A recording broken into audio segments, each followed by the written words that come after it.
하나님의 약속의 말씀은 시편 2편 7절에서 12절까지 말씀. 구약성경 805면에 있는 시편 2편 7절에서 12절까지 말씀. 우리 한 목소리로 합독합니다. 내가 여호와의 명령을 전하노라. 여호와께서 내게 이르시되 너는 내 아들이라. 오늘 내가 너를 낳았도다. 내게 구하라. 내가 이방 나라를 내 유업으로 주리니 내 소유가 땅끝까지 이르리로다. 내가 철장으로 그들을 깨뜨리며 질그릇같이 부수리라 하시도다. 그런즉 군왕들아, 너희는 지혜를 얻으며 세상의 재판관들아, 너희는 교훈을 받을지어다. 여호와를 경외함으로 섬기고 떨며 즐거워할지어다. 그의 아들에게 입맞추라. 그렇지 아니하면 진노하심으로 너희가 길에서 망하리니 그의 진노가 급하심이라. 여호와께 피하는 모든 사람은 다 복이 있도다. 아멘. 부해는 보았는가라는 제목입니다. 어느 정상에 올라가지 않으면 내려다 볼 수 없다라고 말하죠. 산에 올라보면 그렇습니다. 가슴에 숨이 턱턱 막히고 다리는 퍽퍽해서 중간에 그냥 주저앉고 싶은 그런 심정이죠. 그러나 참고 한 걸음 한 걸음 올라가서 정상에 올라가서 내려다 보면은 참 여러 가지 장관의 아름다운 모습을 보게 되죠. 그래서 힘들어도 산을 오르는 것이죠. 그리고 물론 본인의 건강에도 유익한 것이죠. 어떤 일을 시작할 때는 마지막 결단에 대해서 미리 말하지 말라는 이야기가 이는 결과에 대해서는 우리가 알 수 없다는 것입니다. 그럼에도 불구하고 우리는 주어진 여건에 최선을 다하는 것이 우리의 본분임을 또한 우리에게 나타내주고 있는 것이죠. 여러분, 혹시 여러분에게 꼭 필요한 것, 반드시 있어야 할 것을 구할 때 그것을 배려해주고 양보해주고 이해해줄 사람이 또 이웃이 있다면 여러분은 행복한 사람일 것입니다. 그러나 그보다는 상대방이 나에게 어떤 것을 요구했을 때 내가 충분히 들어주고 그가 바라는 것을 이루어줄 수 있는 위치에 있다면 더욱더 행복하겠죠. 하지만 이 세상에는 모든 것을 다 가지고 누리면서 베풀고 그 영향력을 나타내줄 사람은 아무도 없다라고 하는 것은 우리가 그 정도 생각할 수 있는 위치에 있다면 아마 충분히 성장했는 모습이라고 돌아볼 수가 있게 될 것입니다. 우리는 어떤 일에 대해서 충분히 자신의 의사를 나타내죠. 내가 배가 고프든지 어떤 것을 갖고 싶든지 하면은 내가 입으로 이야기를 해야 한다는 것입니다. 아니면 몸 동작으로라도 나타내야 한다는 것이죠. 내 마음에는 분명히 사랑하고 좋아하는 마음이 있지만은 말을 하지 않으면 상대가 다 알아볼 수 없다라고 하는 것입니다. 사랑하면 사랑한다고, 좋아하면 좋아한다고, 예쁘면 예쁘다고, 맛있으면 맛이 있다고, 감사하면 감사하다고, 행복하면 행복하다고 이야기를 해야 한다는 것입니다. 여러분, 마음에 있는 것을 마음껏 표현하는 하나님의 사람들 될 수 있기를 예수님의 이름으로 축복합니다. 아멘. 설교자는 늘 끝나고 나면 아쉬움이 있어요. 왜냐하면 준비한 대로 그대로 잘 표현해 줬으면 좋겠는데 그렇지 못하고 내려오면 늘 아쉬워하죠. 그러는 가운데서도 어떤 사람은 말씀을 듣고 또 은혜를 받고 도전과 결단을 하면서 변화된 모습을 보면은 그래도 흐뭇해하게 되는 것이죠. 이것을 이제 아멘으로 화답하면서 같이 회중이 함께 호응해 줄 때 힘을 얻게 되는 것이죠. 그렇다고 여러분에게 아멘을 강요하는 것은 아니에요. 할 수만 있으면 아멘을 해도 되지만은 이 마스크를 했다고 해서 들리지는 않잖아요. 그래서 우리 교회 설교에 다시 들어보면은 아멘 한 사람이 불과 몇 사람 안 되는 것 같아요. 좀 뻔뻔스러운 것 같죠? 누가복음 11장에 보면은 간청하다는 단어가 나와요. 간청. 이 내용은 멀리에서 친구가 밤에 늦게 찾아왔어요. 근데 그 친구를 대접할 것이 없는 거예요. 밤늦게 찾아왔는데 대접할 것이 없어서 평소에 잘 아는 자신의 친구에게 밤늦게 찾아가서 문을 두드리는 거예요. 문을 좀 열어달라. 지금 내 친구가 멀리 왔는데 먹을 것이 없어서 좀 먹을 것을 달라라고 이야기하는데 안에서 대답은 내가 밤이 너무 늦었고 다 잠자리에 들어서 할 수 없다라고 거부하죠. 이때 이 친구는 부끄러운 줄도 모르고 귀찮게 구차하게 뻔뻔스럽게 계속 문을 두드리는 것입니다. 그때 친구가 안에서 누가복음 11장 7절 8절에서 뭐라고 말하는가?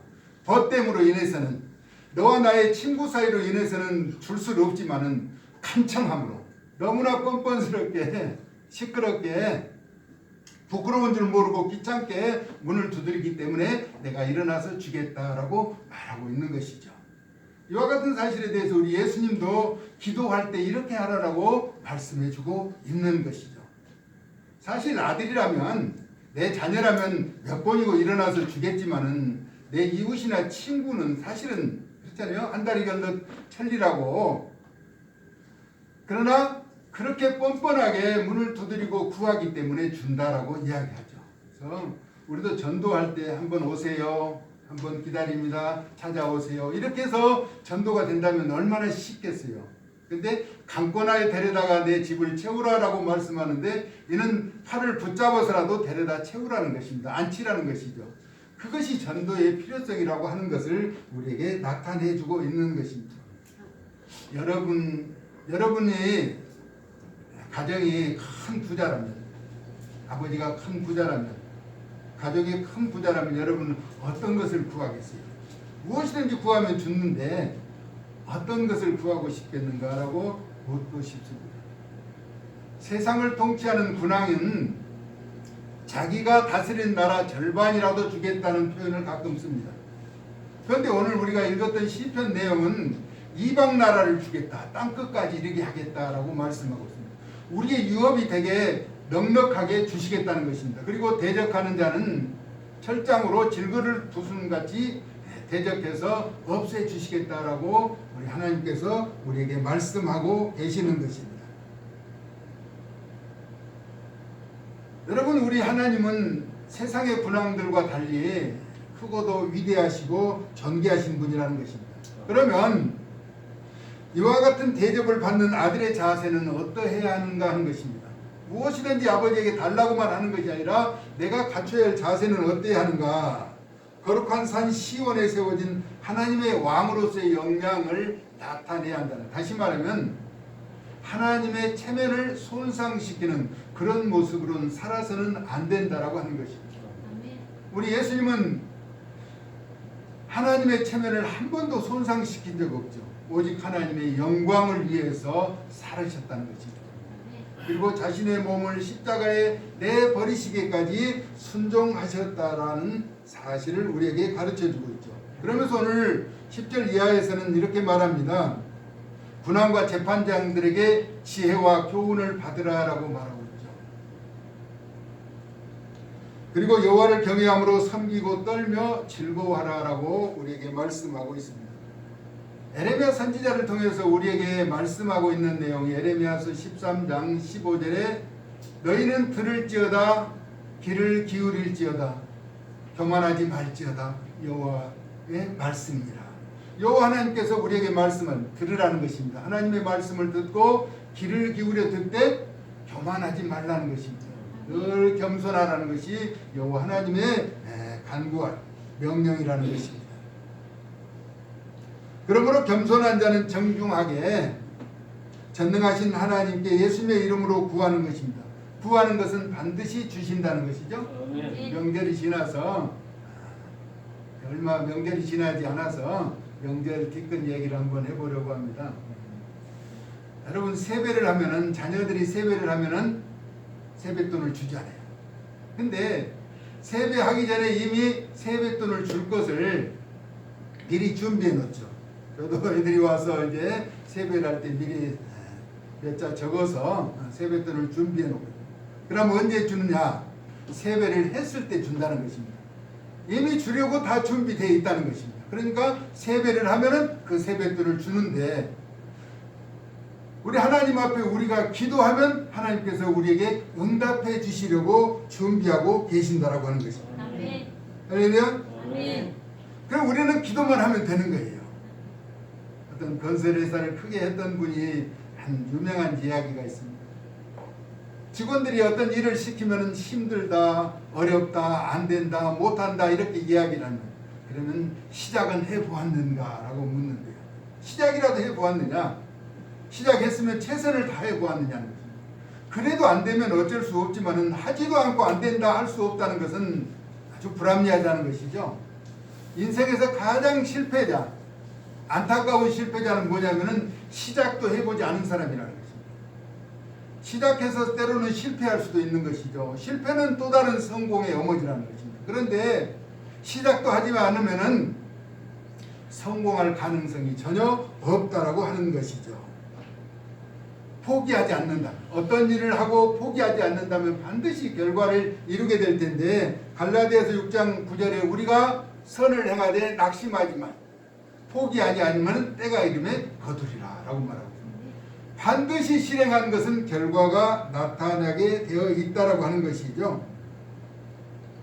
요즘 우리나라는 대통령 선거가 지금 이제 준비되고 있죠. 아직 공포는 안 됐는데 사실상 선거운동을 하고 있는 거나 마찬가지예요. 그 텔레비전이나 여러 매체에서 가족, 자녀들, 뭐 자신의 본인의 문제, 참 부끄러운 이런 모든 것을 다 들춰가면서 계속 인신공격하고 네거티브라고 하죠. 이렇게 자신의 표를 얻기 위해서 상대방을 공격하고 또 공경에 빠뜨리고 있는 가운데 있죠. 그럼에도 포기하지 않는 거예요. 탈퇴하지 않는 거잖아요. 결국 선거를 가야 한다는 말이에요. 그러면은 누군가 한 사람은 대통령이 되잖아요. 어떤 일이 있어도 부끄러움이 있어도 대통령이 당선이 되면은 그 5년 동안은 또한 누리게 되는 것이죠. 우리 예수님에게는 아무리 많은 사람들이 어떤 것을 구해도 모든 것을 들어주실 수 있는 역량을 갖고 계신다는 것입니다. 대통령은 한 사람 뽑기 위해서 그 인신공격을 하고 여러 가지 불합리한 요소를 다 거쳐야지만 우리는 예수님 앞에 믿음으로 기도하고 나가면 응답은 다양하기 때문에 염려할 필요가 없다라고 하는 것입니다. 믿음으로 행하고 구하는 기도는 반드시 응답됨으로 기다리고 기다려야 한다는 것이죠. 너희에게 인내가 필요하다는 건 가끔 제가 드리는 말씀인데 하나님의 뜻을 행한 후에 약속하신 것을 받게 하기 위함이라. 잠시 잠깐 후면 오실 이가 오시리니 지체하지 아니하시라. 우리 하나님은 우리를 오래 기다리게 하지 않으신다는 것입니다. 반드시 응답해 주신다는 것이죠. 우리가 사는 세상에는 참 좋은 사람도 많고 나쁜 사람도 조금씩은 있는 것 같아요. 근데 성경 인물 가운데 아주 나쁜 아들 한 사람이 있어요. 그 사람은 아버지가 살았을 때 자신의 유업을 재산을 상속받아서 멀리 나가서 다 소비하고 완전히 상거지가 되어서 돌아오잖아요. 아버지 재산을 살아있을 때 달라는 것은 그 아버지 가슴에 대못을 박는 거예요. 그러면 나가서라도 잘 돼야 하잖아요. 그 재산 다 소비하고 이제는 거지 상거지가 되어서 돼지가 먹는 지엽 열매를 먹다가 그래도 아버지 품으로 돌아오고자 돌아왔던 잃어버린 아들이죠. 탕자라고 이야기하는데 그가 돌아왔을 때 아버지는 벗은발로 나가서 그를 맞이하잖아요. 그리고 종들에게 새 옷을 입히고 손에 가락지를 끼우고 신을 신기라. 그리고 살찐 송아지를 잡아서 잔치를 하자라고 이야기하잖아요. 묻지도 않았어요. 어떻게 살았느냐, 왜 그렇게 했느냐 묻지도 않고 그를 반겨주는 아버지, 하나님 아버지의 모습을 나타내주고 있죠. 우리가 어떤 모습이든 우리 하나님은 아버지 품으로만 돌아오면 반겨주신다는 것입니다. 할렐루야. 어떤 사람이 미국에 있던 사람인데 오랫동안 감옥에 갇혀 있으면서 가족에게 편지를 하는데 답장이 이제 잘 오가지 않는 것 같아요. 그래도 가족이 있으니까 돌아가고 싶은데 기다려주지 않으면 돌아갈 수가 없는 것이에요. 버스를 타고 지나가다가 이제 그 약속, 만약에 내가 돌아와도 좋다면 노란 손수건을 나무에 매달아라. 이 안에는 큰 나무에다가 노란 손수건을 혹시나 버스 타고 지나가도 못 볼까봐 수백 장, 수천 장을 매달아놨다. 이 빙고라고 하는 이 사람은 자신의 죄를 뉘우치고 가정으로 돌아왔다. 아내도 이렇게 남편이 죄진 남편이지만 돌아오기를 기다리는 것처럼 우리 하나님은 누구에든지 하나님께로만 돌아온다면 기뻐 받으신다는 사실을 이야기하고 있는 것이죠. 이제 우리는 아들이 된 하나님의 아들, 내가 너를 낳았다라고 하는데 우리는 이제 하나님 앞에 뻔뻔하게 구하라는, 부끄러움을 모르고 귀찮게라도 구하라는 것입니다. 간청한다는 건 하나님은 우리가 구하는 것을 원한다는 것입니다. 주님의 영광을 위해서 구해야겠죠. 왜냐하면 구해도 받지 못하는 것은 정욕으로 잘못 쓰려고 구하는 것이라고. 우리가 응답되지 않는 것은 나는 옳고 바르게 구하는 것 같지만 하나님 편에서 보실 때 잘못 구한 것은 응답되지 않는다는 것입니다. 그러나 우리가 잘된 것 잘못된 것 다 모르기 때문에 그냥 열심히 구하면 되는 것이죠. 하나님의 뜻에 합한 대로 우리가 내가 가는 것이 다 옳은 것처럼 보이지만은 우리가 구하고 가야 하는 것은 하나님의 뜻을 쫓아가야 한다는 것이죠. 제 서점에서 책을 하나 사서 잠깐 봤는데 우리는 다 자신이 생각하고 자신이 바라는 것이 다 옳은 줄 알지만은 하나님의 뜻은 아닐 수도 있다라고 하는 것입니다. 우리는 늘 하나님의 뜻이 무엇인가를 분별하면서 나아가야 한다는 것입니다. 누구나 합당한 간절함이 동반되면 소망하는 바는 이루어지게 된다는 것이죠. 오늘 여호와께 피하는 자는 복이 있다라고 하면 늘 여호와를 경외하고 섬기고 떨면서 즐거워하라는 것입니다. 그리고 아들에게 입맞추고 여호와께 피하라는 것입니다. 예수님의 귀한 십자가를 붙들고 세상의 죄와는 영영 이별하면서 거룩한 보좌 앞으로 나아가라는 것이죠. 그렇게 되면 후회함이 없도록 마음껏 크게 구하고 오직 영생의 길을 위해서 준비하며 살아가는 하나님의 사람들로 세워져 갈 수 있기를 예수님의 이름으로 축복합니다. 네. 정당에 구해보지도 않고 미리 포기하게 된다면 얼마나 아쉽겠냐. 구해는 보았는가. 한번 따라서 할까요? 구해는 보았는가. 구해는 보았는가. 하나님 앞에 구해는 보았는가 하는 것입니다. 간절한 마음으로 구하면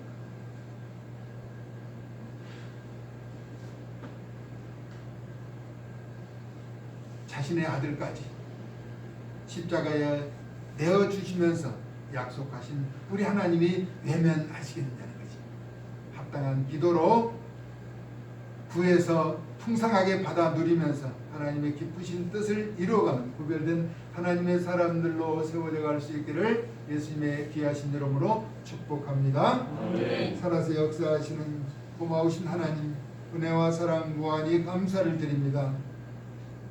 내가 너를 오늘 낳았다라고 말씀하신 아들이 된 자격으로서 하나님을 기쁘시게 하며 하나님의 영광과 하나님의 선한 뜻을 쫓아 사는 구별된 자들이 될 수 있도록 도와주시고 우리의 삶에 필요한 영역을 전능하신 하나님 앞에 예수님의 이름으로 구하여 받고 누리면서 형통한 삶을 살아가도록 은총을 더하여 주시옵소서.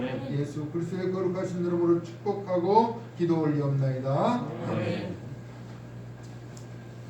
찬송가